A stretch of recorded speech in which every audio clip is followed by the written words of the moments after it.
నమస్తే అన్న, అందరికీ నమస్కారం.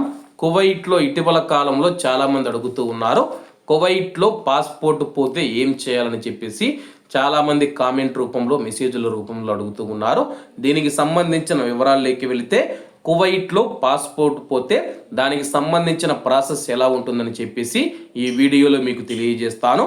వివరాల్లోకి వెళితే, ఖాదీమ్ వీసా వారు ఎవరైతే ఉన్నారో, ముందు ఖాదీమ్ షోన్ రెండు కలిపి చెప్తానన్నమాట. ముందు ఖాదీమ్ వీసా వారు ఇళ్లల్లో పనిచేసేవారు మీ యొక్క పాస్పోర్ట్ కానీ పోతే కానీ మీ యొక్క కఫీల్తో కువైట్లోని ఇమిగ్రేషన్ డిపార్ట్మెంట్లో ఉన్న సిఐడి డిపార్ట్మెంట్ అయితే వెళ్ళి కలవాల్సి ఉంటుందన్నమాట. క్రిమినల్ ఇన్వెస్టిగేషన్ డిపార్ట్మెంట్ ఏదైతే ఉందో, సిఐడి డిపార్ట్మెంట్ ఏదైతే ఉందో, మీ యొక్క కఫీల్తో వెళ్ళి ఆ యొక్క సిఐడి డిపార్ట్మెంట్ ను సంప్రదించాల్సి ఉంటుంది. అలాగే ఈ యొక్క సిఐడి డిపార్ట్మెంట్ మనం చూసుకుంటే దువార్ ఆజం అందలూసు పెద్ద దువార్ ఉంటది కదా, ప్రక్కన సాఫర్ జైల్లో ఉంటుందన్నమాట. అక్కడ సిఐడి డిపార్ట్మెంట్ ఉంటుంది. అక్కడికి వెళ్ళి పాస్పోర్ట్ పోగొట్టుకున్న వ్యక్తి తన యొక్క కఫీల్ ద్వారా మీరు అక్కడికి వెళితే కానీ మీ యొక్క ఫింగర్ ప్రింట్ మరియు మీ యొక్క సమాచారం తీసుకొని బయోమెట్రిక్ నైతే వెరిఫికేషన్ తీసుకుంటారనమాట.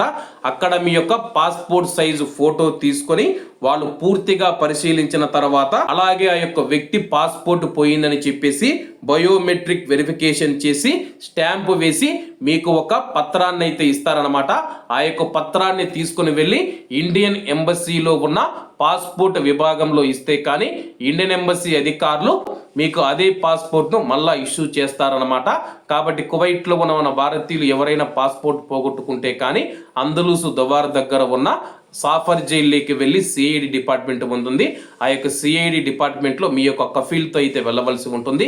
అలాగే కంపెనీలలో సూన్ వీసా మీద పనిచేసేవారు ఎవరైతే ఉన్నారో, మీ యొక్క మందుకును కానీ లేకపోతే కంపెనీకి సంబంధించిన ప్రతినిధి ఎవరైతే ఉంటారో అతన్ని వెంట పెట్టుకొని ఆ యొక్క కార్యాలయాన్ని, ఆఫీసును మీరు సందర్శిస్తే సేమ్ ప్రాసెస్ ఖాదీమ్ వాళ్ళకు ఎట ప్రాసెస్ ఉందో సూన్ వాళ్ళకు కూడా అదే ప్రాసెస్ ఉంటుందన్నమాట.